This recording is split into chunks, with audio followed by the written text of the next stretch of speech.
અંકલેશ્વર શક્તિનગરમાં ગતરોજ થયેલા ₹7,95,000ની ચોરીમાં આંતરરાજ્ય મહાચોર ઝડપાયો હતો। શહેર એ ડિવિઝન પોલીસે ગણતરીના કલાકોમાં ચોરીનો ભેદ ઉકેલી નાખી રીઢા ચોરને ઝડપી પાડ્યો હતો। પોલીસે રીઢા ચોર પાસેથી બાઇક તેમજ ચોરી ગયેલ દાગીના મળી ₹2,44,000નો મુદ્દામાલ રિકવર કર્યો હતો। નંદુરબાર મહારાષ્ટ્રના રીઢા ચોર સામે 58થી વધુ ગુના મહારાષ્ટ્ર, ગુજરાત અને રાજસ્થાન ખાતે દાખલ થયા છે।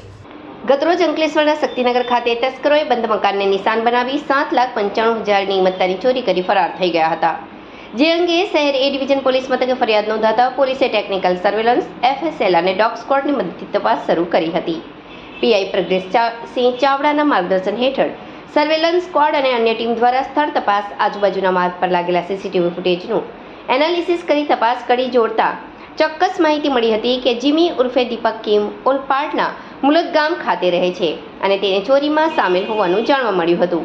જે આધારે એક ટીમ કિમના મુલદ ખાતે પહોંચી રાધેશ્યામ સોસાયટી ખાતે તેના ઘરમાંથી ઝડપી પાડ્યો હતો અને તેની ઉલટ તપાસ કરતા તેને શક્તિનગર ખાતે ચોરીને અંજામ આપ્યો હોવાની કબૂલાત કરી હતી।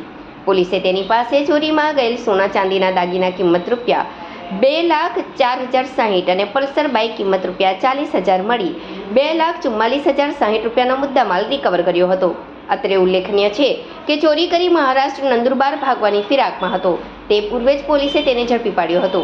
ઝડપાયેલ રીઢા ચોર જીમી ઉર્ફે દીપક શર્મા સામે મહારાષ્ટ્ર, હરિયાણા, રાજસ્થાન અને ગુજરાતમાં 58થી વધુ ઘરફોડ ચોરીના ગુના નોંધાયા છે અને તે મોટરસાયકલ પણ આવી સોસાયટીના બંધ મકાન અને તેમાં પણ ખાસ કરી કોર્નરના જ મકાનને નિશાન બનાવી મજબૂત ડિસ્મિસ વડે દરવાજાના નકુચા તોડી ઘરમાં પ્રવેશ કરી ચોરીને અંજામ આપતો હતો।